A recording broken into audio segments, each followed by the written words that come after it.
Menantu Pahlawan Negara bab 1531. Menculik istri Ardika. Bertanding secara adil. Haron tahu dia sama sekali tidak mungkin bisa mengalahkan Ardika. Jadi, kalau benar-benar dia sendiri yang pergi menemui Ardika, atau Ardika yang datang mencarinya, dia pasti akan mati. Dia hanya bisa menggunakan cara bertanding di arena ini untuk mengulur waktu. Dengan cara seperti ini, dia secara tidak langsung memaksa Ardika untuk tidak menyerangnya. Kalau tidak, Ardika sendiri pasti akan menjadi bahan makian banyak orang. Namun, Haron sendiri juga tahu dia tidak bisa kalah dalam pertandingan ini. Dia tidak sanggup menerima konsekuensi dikalahkan oleh seorang menantu benalu. Dia tidak hanya akan kehilangan reputasi baiknya yang telah dia jaga selama bertahun-tahun ini. Bahkan setelah dia kembali ke ibu kota provinsi pun, pasti akan ada banyak orang yang muncul untuk memperburuk situasinya. Villa Harmon juga kemungkinan bisa hancur diserang. Reputasi yang telah dibangun dan harta kekayaan yang telah dikumpulkannya selama bertahun-tahun, akan hilang tanpa meninggalkan jejak. Kejadian seseorang diinjak-injak oleh orang lain di tengah kejatuhannya, sudah sering dilihat oleh Haron. Saat dia masih muda, dia menggunakan cara seperti ini, menghajar seorang senior dunia bela diri hingga mati di arena. Sejak saat itulah, dia menjadi terkenal. Dulu, dia bahkan berutang budi pada senior tersebut. Karena dia tidak bisa kalah, maka dia harus menggunakan cara yang tidak biasa untuk memenangkan pertandingan ini. Haron mengalihkan pandangannya ke arah Sumalin dan berkata, "Dilakukan persiapan. Pada hari pertandingan, culik seseorang yang berhubungan baik dengan Ardika. Kalau bisa, keluarga dekatnya seperti Luna, istrinya." Menculik istri Ardika? Beberapa hari ini Luna hanya berada di dalam kompleks Villa Bumantara. Membayangkan betapa menakutkannya area terlarang itu, Sumalin sudah gugup setengah mati. Ini, dengan kekuatan Tuan Haron, apa hal seperti ini perlu dilakukan? Sumalin mengajukan satu pertanyaan itu dengan ragu. Berbagai pertanyaan memenuhi hati dan benaknya. Perilaku Haron hari ini sangatlah aneh. Tidak hanya ingin mengadakan pertandingan di arena untuk bertanding secara adil melawan Ardika. Sekarang sang ahli bela diri itu malah memintanya untuk menangkap istri Ardika. Bukankah ini adalah persiapan yang dilakukan terlebih dahulu karena takut kalah dari Ardika? Sorot mata anggota keluarga Rewin juga tampak sedikit aneh. Bahkan Klito yang sebelumnya terus menyanjung Haron tanpa henti itu pun, mulai merasakan wajahnya sedikit panas. Bukankah ingin bertanding secara adil? Kalau begitu, untuk apa menangkap istri Ardika? Plak! Haron mengangkat lengannya, melayangkan satu tamparan ke wajah Sumalin, lalu mendengus dingin dan berkata, "Ya, apa yang kamu pikirkan? Aku memintamu menculik orang terdekat Ardika hanya untuk memastikan dia menepati janjinya dan bertanding melawanku di arena." Ya, benar, Tuan Haron memang bijaksana. Sambil menutupi wajahnya dengan sedih, Sumalin berkata dengan tajam, "Tuan Haron tenang saja, aku pasti akan mengatur semuanya dengan baik." Terlepas dari dia mau atau nggak mau, dia tetap harus menghadiri pertandingan ini. Haron menganggukkan kepalanya. Alur cerita, di arena pertandingan sudah dipikirkannya dengan baik. Pada saat bersamaan, Ardika berjalan keluar dari markas tim tempur kota Banyuli bersama Revina. "Kak Ardika, kamu bahkan bisa keluar masuk tim tempur kota Banyuli sesuka hatimu. Kamu benar-benar hebat." Revina menatap Ardika dengan tatapan tidak percaya. Dia tahu bukan sembarang orang diizinkan masuk ke markas tim tempur kota Banyuli. Namun, Ardika bukan hanya melenggang masuk dengan membawa serta dirinya, orang-orang di dalam markas tersebut juga sangat menghormati Ardika. Revina bahkan melihat seseorang berpangkat tinggi di dalam markas tersebut, memberi hormat kepada Ardika. Beberapa saat kemudian, dia baru teringat, orang tersebut adalah Kapten Korps Taring Harimau, Abdul. Abdul adalah tokoh hebat yang dikenal oleh semua penduduk kota Banyuli.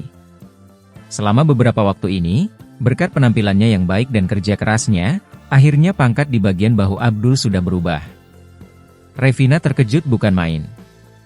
Orang lain memandang rendah Ardika, mengatainya hanya seorang menantu benalu yang hanya bisa menuangkan air cuci kaki. Namun, makin lama, dia makin merasa identitas Ardika tidaklah sederhana. Pria yang satu ini benar-benar misterius. Siapa bilang aku bisa keluar masuk sesuka hatiku?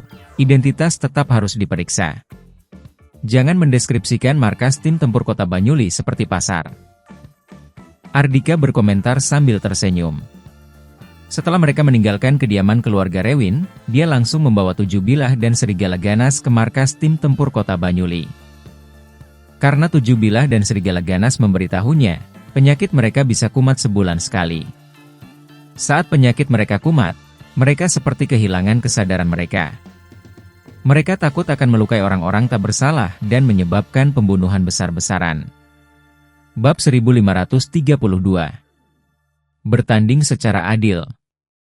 Ardika sudah berpengalaman di medan perang selama bertahun-tahun.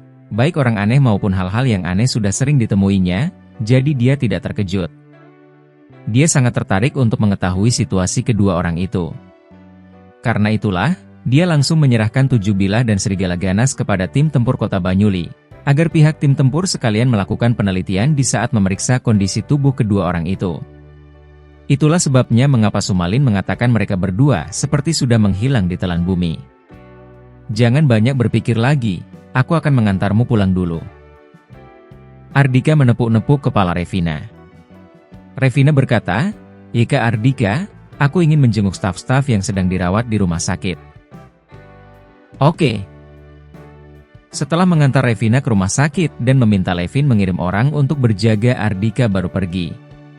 Kak Ardika, Haron meminta bawahannya untuk mengumumkan, katanya dia akan mengadakan pertandingan arena, ingin bertanding melawanmu secara adil. Saat dalam perjalanan pulang, Ardika menerima laporan dari Levin. Levin sendiri juga baru menerima informasi tersebut. Bertanding secara adil? Ardika tertegun sejenak, lalu tertawa. Haron yang merupakan seorang ahli bela diri terkenal ingin bertanding melawanku yang bukan siapa-siapa ini secara adil? Ceka, bisa-bisanya si tua bangka itu mengatakan hal seperti ini. Walaupun tertawa, sorot matanya sudah berubah menjadi dingin. Haron si tua bangka ini benar-benar tidak tahu diri. Pria tua itu melewatkan kesempatan yang diberikannya lagi. Levin berkata, "Eka Ardika, apakah kamu mau menghadiri pertandingan itu?" Dia sudah tahu Ardika telah berhasil menundukkan 7 bilah dan serigala ganas. Saat mengetahui hal itu, dia tercengang cukup lama. Tidak perlu diragukan lagi, 7 bilah dan serigala ganas adalah seorang ahli bela diri yang luar biasa. Ardika tidak hanya mengalahkan mereka berdua, bahkan berhasil membuat mereka bersedia untuk tunduk. Hal ini sudah pasti lebih menakutkan dibandingkan mengalahkan mereka berdua, butuh memberi mereka tekanan dari berbagai aspek, baru bisa melakukan hal seperti ini. Sebenarnya seberapa kuat Ardika? Levin tidak tahu. Namun, dia tidak seperti dulu lagi. Dia tidak beranggapan Ardika sudah pasti bukan tandingan Haron. Bahkan, dia cukup menantikan pertandingan antara keduanya. Kapan? Tanya Ardika. Levin berkata, besok pagi di Sasana Tinju Hundo. Terkadang, di sana juga diselenggarakan beberapa pertandingan tinju dunia preman, beberapa kalangan elit Kota Banyuli suka mengunjungi tempat itu. Haron bilang pertandingan kali ini menentukan siapa yang lebih unggul, juga menentukan hidup dan mati. Dia sudah mengumpulkan informasi dengan detail. Oh, penentu siapa yang lebih unggul, juga penentu hidup dan mati, ya? Kalau begitu, dia lebih memilih untuk dihajar mati olehku di depan umum daripada menyerahkan diri ke polisi. Ardika berkata dengan acuh tak acuh, oke, karena dia memilih kematian yang memalukan ini, aku akan memenuhi keinginannya. Ahli bela diri? Pria itu sama sekali bukan apa-apa baginya. Informasi beredar dengan sangat cepat. Hanya sepanjang sore saja, informasi mengenai Haron menyiapkan arena pertandingan di Sasana Tinju Banyuli dan membuat janji dengan Ardika untuk bertanding secara adil, sudah tersebar luas ke kalangan kelas atas Kota Banyuli. Sial! Bertanding secara adil apaan? Inilah reaksi pertama orang-orang. Bagaimanapun juga, kesenjangan antara kekuatan Haron dan kekuatan Ardika sangatlah besar. Yang satunya adalah tokoh hebat dunia bela diri. Banyak tokoh hebat dunia preman adalah muridnya. Sebaliknya, Ardika. Kesan pertama banyak orang terhadap Ardika adalah menantu benalu yang hanya bisa menuangkan air cuci kaki. Setelahnya, mereka baru teringat, dengar-dengar pemuda itu adalah seorang petarung yang hebat. Namun, seberapa hebat Ardika, hanya segelintir orang yang tahu. Bukankah bertanding secara adil seperti ini adalah menghajar lawan secara sepihak? Banyak orang menghela napas dalam hati. Haron bukan hanya tokoh hebat dunia bela diri, pria tua itu juga adalah orang yang sangat tidak tahu malu. Pihak Haron juga tahu semua orang akan bereaksi seperti ini.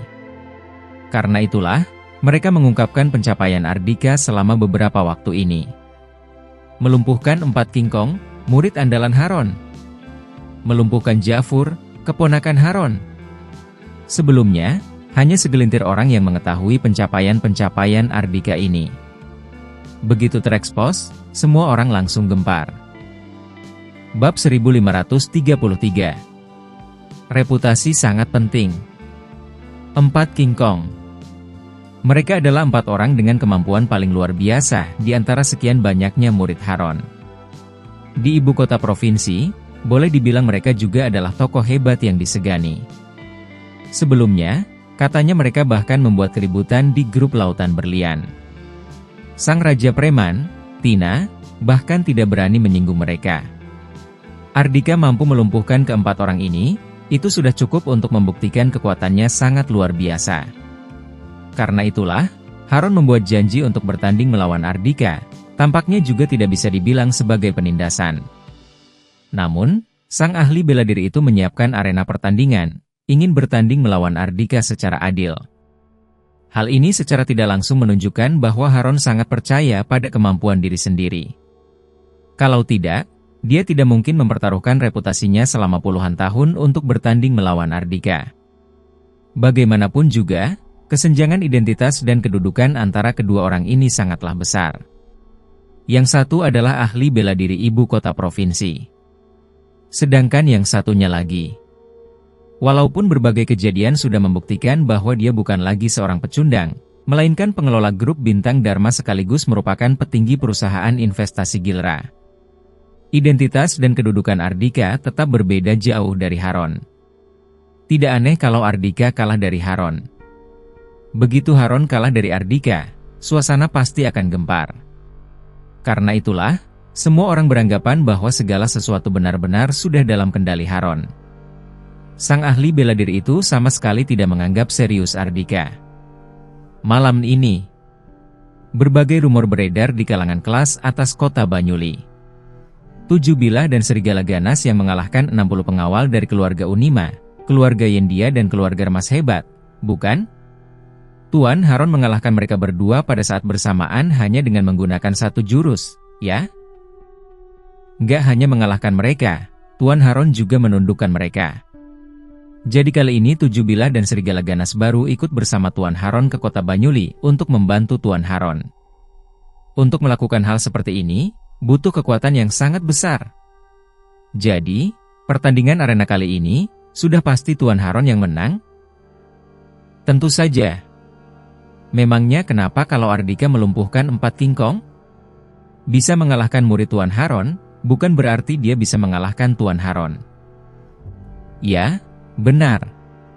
Setiap orang guru, tentu saja memiliki kekuatan tersembunyi sendiri. Sepertinya kali ini Tuan Haron ingin mengalahkan Ardika secara terhormat, untuk membalaskan denda muridnya. Tuan Haron sudah bilang, pertandingan kali ini sebagai penentu kemenangan sekaligus penentu hidup dan mati. Apa mungkin kali ini Ardika akan dihajar sampai mati? Semua orang sedang menantikan untuk menyaksikan pertunjukan ini. Menentukan hidup dan mati melalui pertandingan arena, membayangkannya saja sudah membuat mereka bersemangat. Terlebih lagi, hasil pertandingan arena kali ini berkaitan dengan perkembangan kota Banyuli ke depannya, tentu saja sangat menarik perhatian banyak orang kompleks Villa Bumantara. Tina datang berkunjung lagi. Begitu menemui Ardika, dia langsung bertanya, Ardika, dengar-dengar kamu sudah menyetujui undangan bertanding Haron? Benarkah sayang? Luna tertegun sejenak, lalu segera menoleh dan menatap Ardika dengan lekat. Dia juga sudah mendengar tentang Haron menyiapkan arena bertanding. Awalnya dia tidak menganggap serius hal itu. Selama mereka berada di kompleks Villa Bumantara dan tidak keluar, Haron juga tidak bisa melakukan apa-apa terhadap mereka. Dia tidak menyangka Ardhika malah menyetujui undangan bertanding itu. Tentu saja Ardhika tidak akan berbohong pada Luna. Dia menganggukkan kepalanya dan berkata, "Iya, benar." Si Haron sialan itu benar-benar menyebalkan, seperti perangko saja. Dia ingin menentukan siapa yang menang dan siapa yang kalah di atas arena. Kebetulan sekali aku juga ingin segera menyingkirkannya. "Ardhika, apa kamu sudah gila?" Tina benar-benar tidak bisa berkata-kata lagi. "Apa kamu pikir pertandingan di arena itu hanya menentukan siapa yang menang dan siapa yang kalah? Haron sudah bilang pertandingan kali ini sebagai penentu siapa yang lebih unggul, juga sebagai penentu hidup dan mati. Haron berani menyiapkan arena untuk bertanding, itu artinya dia sangat yakin dia bisa menghajarmu sampai mati di atas arena." Awalnya saat mendengar ternyata orang yang telah melumpuhkan 4 King Kong adalah Ardhika, Tina juga sangat terkejut. Namun, dia tidak beranggapan Ardhika adalah tandingan Haron. Selain itu, dia juga tahu kejadian di Villa Hundo malam itu. Levin meminjam ribuan orang dari tempatnya. Terlebih lagi, reputasi seseorang sangatlah penting. Haron bisa berdiri kokoh pada posisinya di ibu kota provinsi selama bertahun-tahun. Pria tua itu pasti memiliki kemampuan bela diri yang tidak bisa disangkal. Bab 1534. Sasana Tinju Hundo. "Luna, cepat hentikan suami bodohmu ini, jangan sampai dia cari mati sendiri. Aku nggak ingin melihatmu menjadi janda di usiamu yang masih begitu muda." Setelah melontarkan kata-kata itu pada Luna, Tina langsung pergi. Dia tahu Ardhika adalah orang yang sangat mementingkan harga diri, pasti tidak akan mendengar ucapannya. Setelah Tina pergi, Luna merangkul lengan Ardhika dan berkata, "Ih sayang, besok jangan pergi ya. Biarkan saja orang lain mau berkata apa, lagi pula kita nggak ada ruginya." Bahkan demi menenangkan suaminya, terdengar sedikit nada bicara manja dalam ucapannya. Ardhika menganggukkan kepalanya dengan tidak berdaya. "Oke, nggak pergi, ya nggak pergi." Dia harus menangani Haron si tua bangka itu. Dia tidak bisa membiarkan si tua bangka itu terus-menerus bertindak semena-mena, mengacaukan kota Banyuli. Namun, dia tidak ingin membuat Luna mengkhawatirkannya. Dia hanya bisa menyetujui saran istrinya untuk sementara waktu. Setelah mendengar jawaban dari suaminya, Luna baru tenang. Pagi keesokan harinya. Pagi-pagi sekali, Luna, Desi dan Jaki sudah beres-beres, kelihatan seperti mau keluar. "Sayang, kalian mau kemana?" tanya Ardhika dengan penasaran. Luna berkata dengan tidak berdaya, kakek dan yang lainnya sudah kembali dari kota Serambi. Keluarga Misra meminta mereka untuk mengganti marga mereka kembali. Setelah mengalami kejadian-kejadian ini, akhirnya mereka sudah menyesali perbuatan mereka dan berubah. Beberapa hari ini, mereka terus menghubungi kami dan meminta maaf pada kami, bahkan mengundang kami ke kediaman keluarga Basagita untuk bertamu. Ayah dan ibu berpikir bagaimanapun juga adalah satu keluarga, masih ada hubungan darah. Mereka tidak tahan mendengar permohonan dari keluarga Basagita, jadi memutuskan untuk berkunjung ke sana dan makan bersama. Luna tidak mengajak Ardhika untuk pergi bersamanya. Dia tahu ada dendam antara Ardhika dan keluarga Basagita. Kalau sampai Ardhika ikut ke sana, mungkin saja akan terjadi keributan. "Oke, kalau begitu, kalian pergi lebih awal dan pulang lebih awal, ya. Hati-hati saat berkendara." Ardhika memang tidak berencana mengunjungi kediaman keluarga Basagita. Biarpun anggota keluarga Basagita benar-benar sudah menyesali perbuatan mereka, hal-hal yang sudah terjadi sebelumnya tetap tidak bisa dilupakan begitu saja. Setelah Luna, beserta ayah dan ibu mertuanya keluar, Ardhika baru menghubungi Levin. "Istriku pergi ke kediaman keluarga Basagita, kirim orang untuk melindungi mereka. Jangan khawatir Kak Ardhika. Biarpun Kak Luna sudah pulang ke rumah, aku juga tetap akan menyuruh mereka untuk gantian berjaga di hotel terdekat. Begitu Kak Luna keluar, mereka akan mengikutinya." Levin tahu betapa pentingnya Luna bagi Ardhika. Karena itulah, dia juga mengatur orang-orang yang melindungi Luna dengan sedemikian rupanya. Kalau sampai terjadi sesuatu pada Luna, dia tidak akan bisa menjalin hubungan dan main bersama Ardhika lagi. Levin bertanya lagi, "Ika Ardhika, pertandingan akan segera dimulai, apakah kamu mau berangkat sekarang? Kirim mobil untuk datang menjemputku." Ardhika beranjak untuk berganti pakaian kasual. Sasana tinju Hundo berlokasi tak jauh dari kompleks Villa Hundo. Sebagian besar orang yang tinggal di sekeliling area ini adalah tokoh hebat yang memiliki identitas dan kedudukan di kota Banyuli. Sasana tinju Hundo sering mengadakan pertandingan tinju dunia preman. Hanya beberapa kaum elit ini merupakan pendukung terbesar pertandingan tinju dunia preman. Bagaimanapun juga, mereka sudah sering menyaksikan pertunjukan, jadi kalau hanya pertunjukan yang biasa-biasa saja, juga sudah sulit untuk membuat mereka bersemangat. Hanya pertandingan tinju dunia preman dengan konsep pertumpahan darah yang bisa membuat mereka bersemangat. Setiap kali pertandingan tinju berlangsung, tempat duduk di sasana tinju ini selalu penuh. Di tempat ini, semua orang melepaskan topeng mereka dan menunjukkan karakter asli mereka. Jangan memasuki tempat ini, mungkin rakyat jelata bahkan tidak tahu ada tempat seperti ini. Bagaimanapun juga, total taruhan setiap pertandingan ini bisa mencapai puluhan hingga ratusan miliar. Biasanya pertandingan tinju ini berlangsung di malam hari. Namun, hari ini, walaupun masih pagi, semua tempat duduk di sasana tinju Hundo sudah dipenuhi oleh orang-orang. Pertandingan arena antara Haron dan Ardhika jauh lebih menarik dibandingkan pertandingan tinju malam biasa. Semua tokoh hebat kota Banyuli, termasuk Wegus dan para investor lainnya yang berasal dari luar kota, juga sudah hadir di lokasi. Berdasarkan hasil pemilihan pada perjamuan malam di kediaman keluarga Rewin sebelumnya, tim pendukung dari kedua belah pihak juga sudah duduk di kedua sisi yang berbeda.